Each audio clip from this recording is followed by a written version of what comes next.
সবাই দেখেন মালয়েশিয়ার পুত্রজয় শহর। এই যে আমরা আছি একটা সুন্দর মসজিদে, এই যে নামাজ পড়া মাত্রই বের হইলাম। এই যে আগে মালয়েশিয়ার,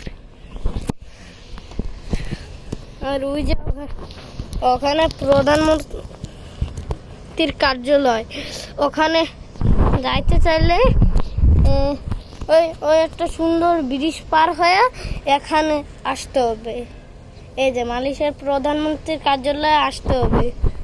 তারপরে ওইদিকের ভিউগুলো দেখেন সবাই কত সুন্দর। পুত্রজয় শহর, এইটা পুত্রজয় শহর।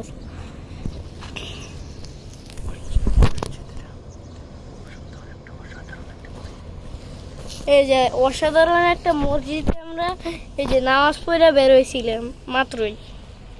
এই যে মসজিদ তো হইলো, এই যে মসজিদ।